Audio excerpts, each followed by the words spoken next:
and which you can get entangled with. So before you go in, like I already said, getting a perpendicular view to your line of coaptation is crucial. For this you can use your non-coronary cusp of the aorta quite well, because this can help you to align, to get your clip in the right position before you go in.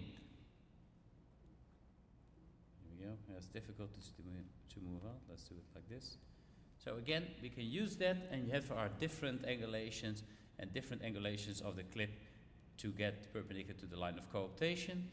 And this is more or less the amount of degrees you need. So if you go more to the medial commissure, frequently your grasping view is a little bit to be lower to 130. And again, if you want to move to the lateral commissure, frequently you have to raise your angulation a little bit to get to the perpendicular grasping view. Also important is, it doesn't work like this, let's do this.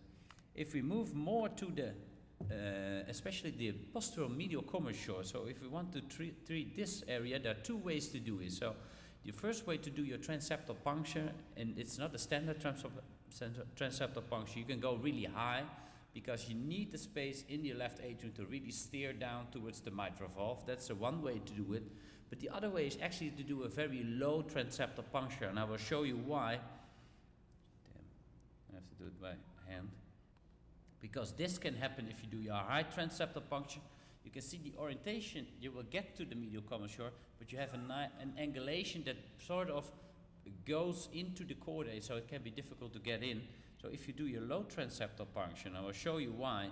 If we have a two-chamber view, and we can look at the fossa ovalis over here, the medial commissure is over here, the lateral commissure is over here, and if we move on, we have our bicaval view, which is like this. The short axis view is like this. Like I said, the lateral commissure is here. The medial is over here. If you do a medial or a low transseptal puncture in the bicaval view, you see you're already above the medial commissure immediately. To gain some height, you really want to be really posterior for this. And laterally, frequently you go more in the standard position, and maybe even you can lose a little bit of height or less anterior. So for the medial commissure, you go more for an inferior puncture in your bicaval view, but you need the height, so really much posterior. And in the lateral commissure, you go more superior in the fossa and maybe a little bit less posterior, so you don't want to end up too high. So just to show you a few of our cases, this is one of the old cases, just to show you before there was NT and especially XTR. We can see in diastole the nice opening over here. We can see there's a regurgitant jet going towards the commissures, and this is the pre-procedural MR. So I think a significant jet, mainly coming from the medial side, but actually the whole valve is completely leaking. And of course, in the first step, what we tried is really to get into the medial commissure to grasp the leaflets over there. We tried several times, but as you can see on the 3D, there was quite a big gap between the leaflets, so we weren't able to grasp these leaflets. So then you have to change your strategy. So the idea was at that point that we would first place a central clip around over here, where you have your standard fuse, which you can use. And by doing this, we hope to create more coaptation near the commissure, and then place a second clip over there. So on 3D, we know this quite well. We can see the line of coaptation. We can see the clip arms, and we know we're perpendicular to the line of coaptation. Leaflets are quite easily grasped in this view, and at that point we had a significant reduction already in the mitral valve regurgitation. But as expected, we still had a medial jet left, because simply that was the area where the biggest coaptation gap was. But now, and this is really crucial, if you look at echo during the procedure, you want to be in the medial commissure area, and this is completely outside of your standard views, which I already showed you. So you need to have your clip more or less like this, and this is really helpful with 3D, because you simply can show your line of coaptation. You simply can show the clip. So what we did, we positioned the clip just above the valve, perpendicular to the line of coaptation. Frequently, it's also nice to check from the ventricular side as well. You can see the line of coaptation is here, and the clip is well oriented. And then we search for the ideal view in 2D to do the grasping. So we searched, so we went back to an 80-degree view, more or less, and then grasped the leaflets quite well. closing off almost the complete medial commissure, but you see there is a significant opening on the lateral side still left, and then we can go from a significant reduction in the LVOT to almost a trace in the LVOT afterwards. But I think if you see pre-procedural and post-procedural, just by putting in 2 clips, a significant improvement for this patient. And then another commissural prolapse, just to show you, because prolapses are very nice if you take the time again to position your clip, get it actually aligned, because if you go in, you just want to do one grasp. You can see the P3 prolapse over here with a really eccentric jet going to the lateral side. Clip was positioned quite well. Sometimes in the old days, now with the XTR it's not really necessary, sometimes we give adenosine to get the flail down, and if you grasp the leaflet well in position, you can really get rid of the complete mitral regurgitation. So now moving to a little bit more difficult case, 80-year-old man, a P3 flail and a P1 prolapse. You can see it over here. We can see the ruptured cord over here. We have a medial problem and we have a lateral problem in this patient. So first we wanted to target the medial problem. Again, clip was positioned nicely aligned to the line of coaptation, using an X-plane to grasp the leaflets in this, and then nicely you can see both arms of equal length.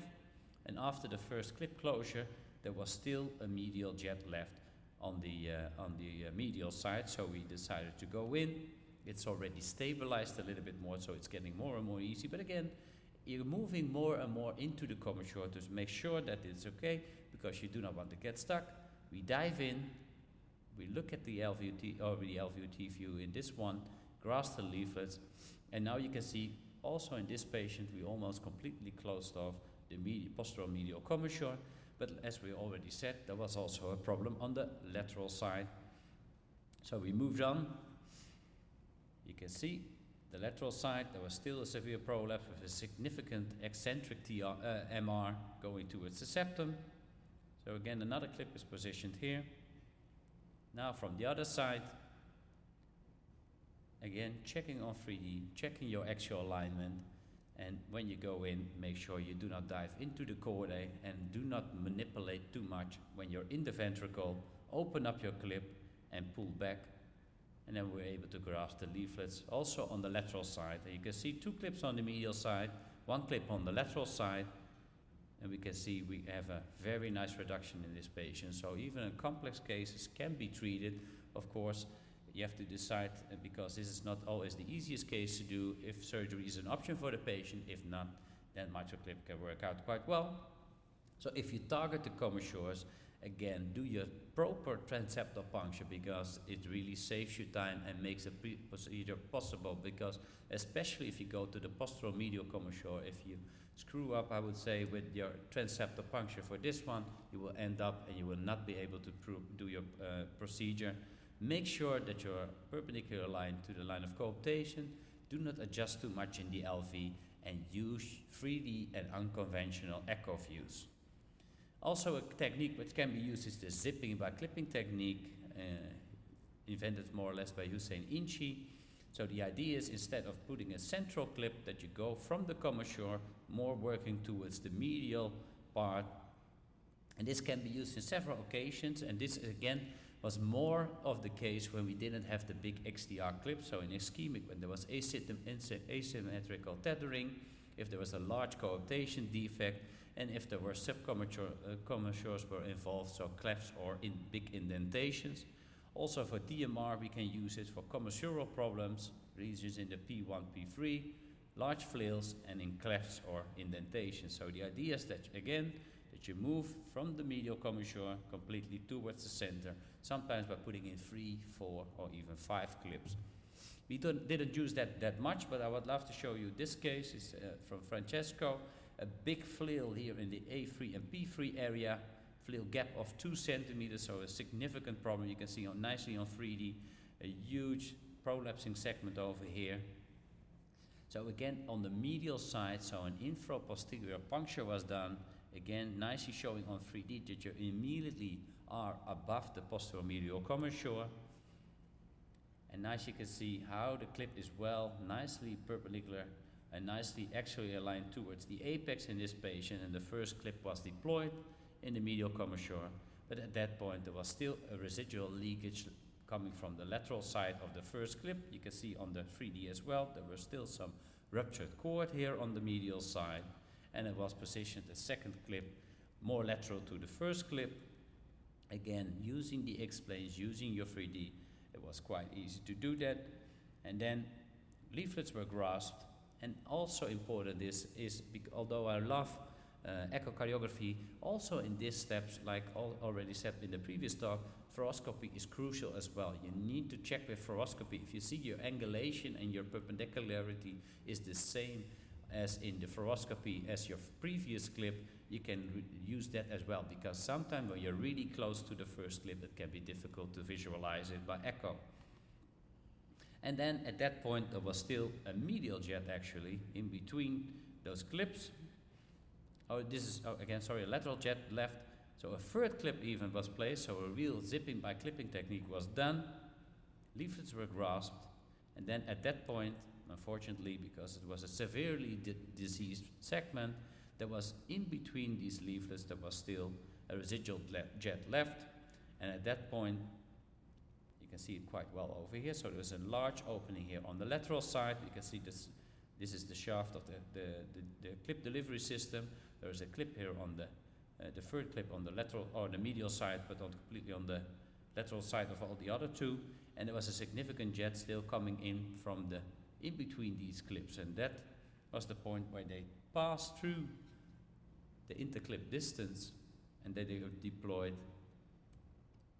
an ASD includer 22, eventually to close off the complete gap, because it can be difficult to go in, and I wouldn't recommend to do that much, but if you can, it completely sealed off the medial with a big disc on top of that, and I think that they did a nice job. You see there is a small residual jet left, but now a significant opening on this side and only trivial jets by using an ASD device.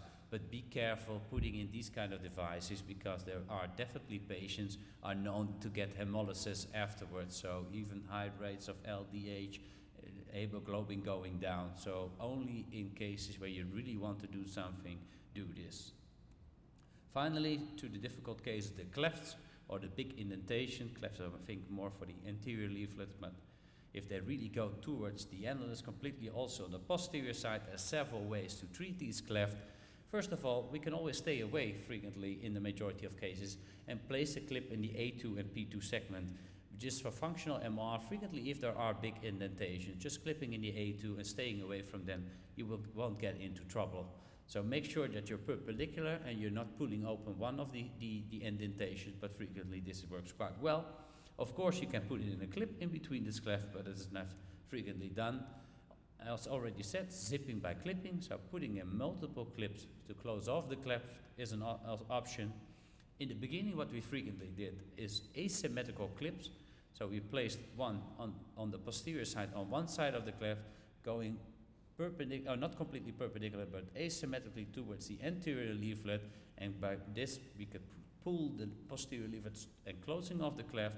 But what we more and more do nowadays is use convergent clips, so both clips actually having a convergent path closing off the cleft. And just to show you one of the images examples, so we have two clips.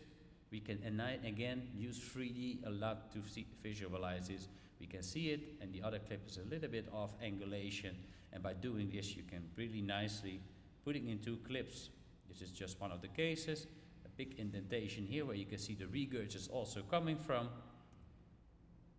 And then the first clip is positioned, the second clip is positioned, and then you can see there's almost no residual MR. So I think this is better than doing only one asymmetrical clip. It closes off the cleft or the indentations even better. So again, just another example. You want to close off this indentation, close off, and make sure with 3D that you really are above the scallops of the posterior leaflet and get them together. So with more experience, we can treat more and complex cases. Commissural regurgitation can be challenging because imaging planes can be difficult. There's a limiting maneuvering space for the clip, and it might be really difficult to retrieve the clip or with damaging the valve. Zipping by clipping can be used in some of the cases, and to treat cleft there are several options, and I think the convergent clip are the best option for these patients. Thank you very much.